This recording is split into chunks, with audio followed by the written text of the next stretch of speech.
अरब के लिए नबी करीम सल्लल्लाहु अलैहि वसल्लम की एक और पेशगोई पूरी हो गई। मुअज़्ज़िज़ दोस्तों, मैं हूं माजिद मलिक और आप तमाम देखने और सुनने वालों को अस्सलाम वालेकुम। प्यारे दोस्तों, सऊदी अरब में एक ऐसा अमल शुरू हो गया जिसने दुनिया के हालात पर नजर रखने वाले नेक लोगों और दीन के बारे में जानने वाले उलमाए कराम को शदीद तशवीश में मुब्तला कर दिया है।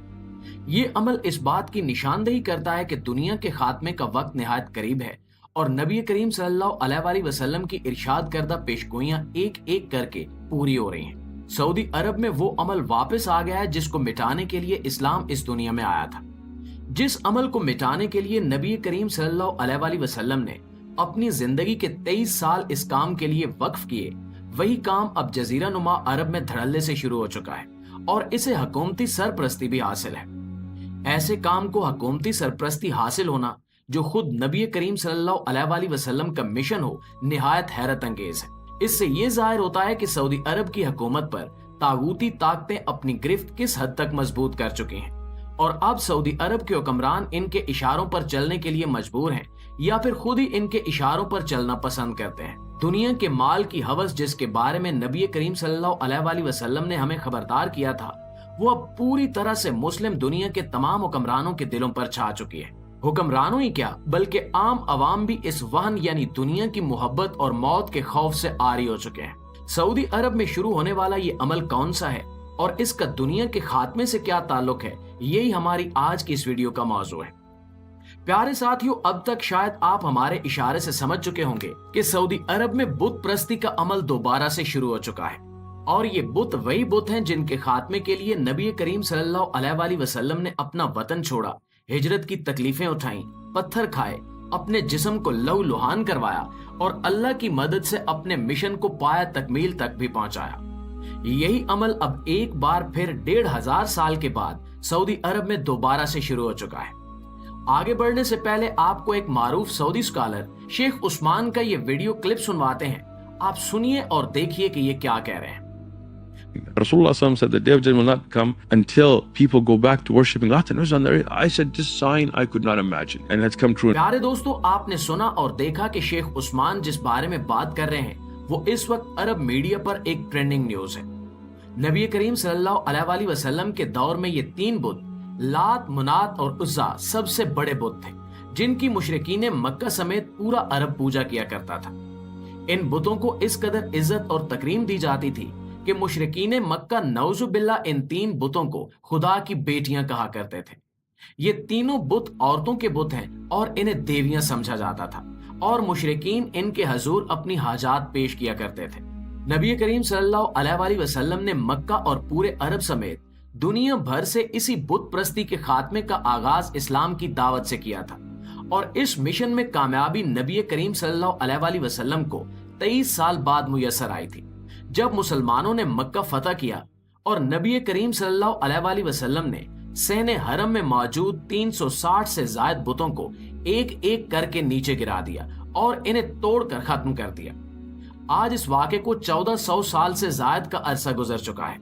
और इस अरसे में अरब में एक मौका भी ऐसा नहीं आया कि किसी भी मौके पर यह जाहिर हो सके कि अरब में अब भी लात, मुनात और इज़्ज़ा के पुजारी मौजूद हैं। अलबत्ता कुछ ही दिन पहले सऊदी अरब के मेन स्ट्रीम मीडिया समेत सोशल मीडिया पर एक खबर वायरल हो रही है कि अरब के कुछ छोटे छोटे कबीले इन तीनों बुतों की दोबारा से पूजा शुरू कर चुके हैं। ये खबर भी काफी पुरानी हो चुकी है और अब तक हुकूमत की जानिब से ऐसा कोई रद्द अमल सामने नहीं आया जो इस बुत प्रस्ती को खत्म करने में दिलचस्पी रखता हो। इसकी एक वजह यह भी है कि सरमायादाराना निजाम हुकूमत में सेकुलरिज्म के नाम पर मजहबी आजादी दी गई है, जबकि नबी करीम सल्लल्लाहु अलैहि वसल्लम ने वाज़े तौर पर कम से कम जजीरा नुमा अरब से तमाम बुतों को बाहर निकाल देने का हुक्म दिया था। अलबत्ता मौजूदा सऊदी हुक्मरान चूंकि खुद इस सरमायादाराना निजाम के सबसे बड़े बेनिफिशरी हैं और आलमी ताकतों के पिट्ठू बने हुए हैं, इसलिए इनमें इतनी जुर्रत बाकी नहीं रही कि वो ऐसा कोई कदम उठा सके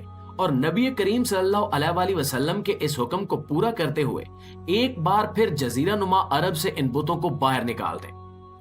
दोस्तों, अरब में बुतों की पूजा का दौर शुरू होना एक ऐसी खबर है जिसकी पेशगोई नबी करीम सल्लल्लाहु अलैहि वसल्लम ने अपने दौर में ही फरमा दी थी।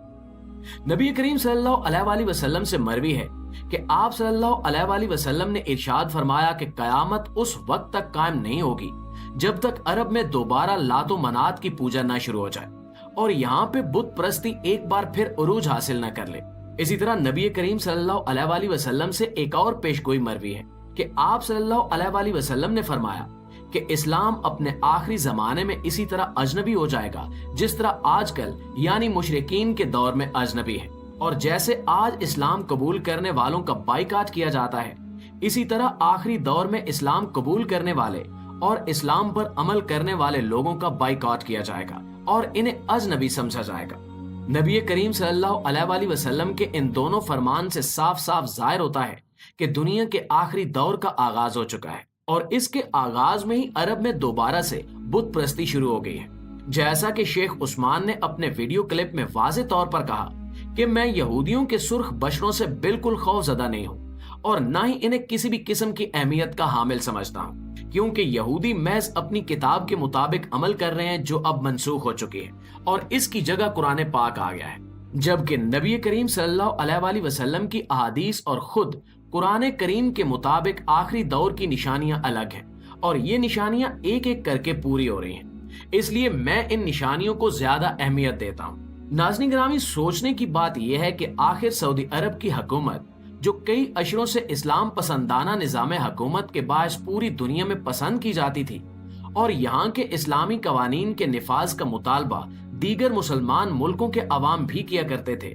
وہ آخر اس قدر بے حس اور بے ضمیر کیسے ہو گئے کہ نبی کریم صلی اللہ علیہ وآلہ وسلم کے واضح ارشاد کے باوجود عرب میں بت پرستی کو کھلم کھلا فروغ دینے کا موقع فراہم کیا جا رہا ہے اور اس بت پرستی کے خلاف کوئی بھی قدم نہیں اٹھایا جا رہا۔ جیسا کہ ہم پہلے بھی بتا چکے ہیں کہ موجودہ سعودی حکومت خود اسرائیل کو تسلیم کرنے کے لیے پر تول رہی ہے تاکہ عالمی تھانے دار امریکہ سے مالی مفادات حاصل کیے جا سکیں اور دیگر ملکوں کو جو سعودی عرب کے ہمسایہ ممالک ہیں انہیں نیچا دکھایا جا سکے۔ امریکہ کے ہی کہنے پر سعودی عرب کی حکومت نے اپنے بہترین ہمسایہ ملک یمن کے ساتھ بھی تعلقات میں بگاڑ پیدا کر لیا ہے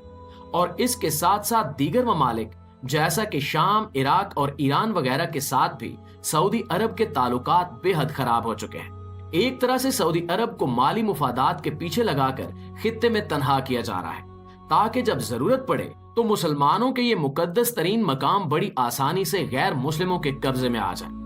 یہ صورتحال انتہائی خطرناک ہے اور سعودی حکومت کو چاہیے کہ وہ نتائج کا خیال رکھتے ہوئے ہر قدم اٹھائے تاکہ نہ صرف اس دنیا میں ذلت ان کا مقدر نہ بنے بلکہ آخرت میں بھی وہ اپنے ان گھٹیا اعمال کے لیے جواب دینا ہو، بلکہ سعودی عرب کی سرزمین اور یہاں کے عوام کے محافظ کے طور پر وہاں پر سرخرو ہو سکیں۔ ہم مسلمان ایک بار پھر ذلیل و خوار ہونے سے بچ جائیں اور اسلام کی حفاظت میں آ کر دنیا کو امن کا گہوارہ بنا سکیں۔ آمین ثم آمین۔